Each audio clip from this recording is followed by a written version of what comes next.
The archaeological excavation at Shankill Cross was located close to the town of Elphin in County Roscommon. The site director was Dr Ros Ó Maoldúin. At Shankill Cross we found a multi-period site with evidence ranging from the Neolithic up to the post-medieval period. Shankill, of course, is the Irish for Old Church, and the graveyard at Shankill does house the now invisible remains of a medieval church. The importance or significance of the remains of Shankill is elevated by historical references to the site, particularly by the belief and records that attribute its ecclesiastical foundation to St. Patrick. According to various references, it was the site of a pre-existing mound of a local tribe at which Patrick founded a church in 434 AD for the arch-presbyter Rodan, who is supposed to have come with him from Britain. This area was geophysically surveyed in 2015 by EarthSound, and these features were targeted by archaeological testing later in 2015 and 2016 by Archer Heritage. So prior to our starting on the project, we knew there were remains at Shankill. During the excavations, we found Neolithic, Bronze Age, potentially Iron Age, early medieval, medieval and post-medieval remains. The main focus of activity was early medieval to medieval. That activity was mostly consistent with the type of archaeology you would find on the edge of an ecclesiastical site. It included agricultural and metalworking remains. One of the earliest finds on site was a Neolithic stone axe which was about 5,500 years old. It was made from Langdale tuff. Researchers in England have identified Scafell Pike and Harrison Stickle as the source of these axes. These are two mountains in that range. In other words, our axe is made from compressed volcanic dust harvested from some of the highest peaks in that part of England. If this sounds like the stuff of legend, then bear in mind that Neolithic people could probably have gotten similar types of tough axes from much easier to reach locations. Perhaps it was the source that mattered, and the people that acquired these axes really did want to get what was hardest to get. While there was ample evidence gathered of Neolithic activity at Shankill, such as knapped flint and chert and quartz crystal lithics, it will be post-excavation radiocarbon dating that will deliver definitive dates. For example, cremated bone excavated at Shankill has been dated to 2,800 years old. There were also some prehistoric burials at Shankill. In Area 3, next to the R369, a cremation deposit was found at the base of a pit. Most of the cremated bone was found in a small pit at the base of a larger pit, but some was also scattered through the fill of the larger pit. If you remember, I mentioned that St. Patrick's biographers said he founded a church next to mounds of a local tribe.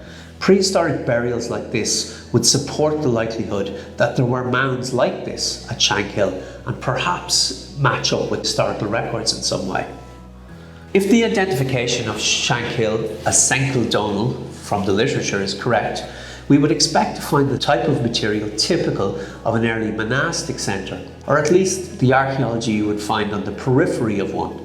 We would argue that that's exactly what we found at Shankill. We found cereal drying kilns, metalworking, grain storage platforms. All of these are the type of archaeology you would expect to find at the edge of an ecclesiastical foundation. There were 4 or 5 cereal drying kilns at Shankill. These are generally keyhole-shaped structures or figure-of-8 structures in which a fire was lit in one end and the hot air was channeled up into the other end where it dried the grain. There are several reconstructions of these, one of which is shown here. Many samples of grains were gathered at the kiln sites, and these are very useful for specialist analysis. So we also found what are probably the remains of grain storage platforms or granaries at Shankill. These were 9-post structures, 3 by 3 meters in size, very large post holes that we have interpreted as grain storage platforms. Here you can see a nice reconstruction of the type of structure I am talking about. They were raised up off the ground to protect the grain from damp and possibly also rodents. What all this adds up to, the cereal drying kilns, the raised granaries, is to conjure an image of a very active agrarian landscape, at the centre of which, both religiously and economically, were the ecclesiastical foundations. There were signs of other industry too. Metalworking waste was found across the site at Shankill. It was concentrated in an area around a structure, a rectangular structure measuring about 4 by 3 metres. We believe the structure was a medieval forge, possibly of 10th or 11th century. There were 3 or 4 pits in the centre, at least one of which acted as a furnace.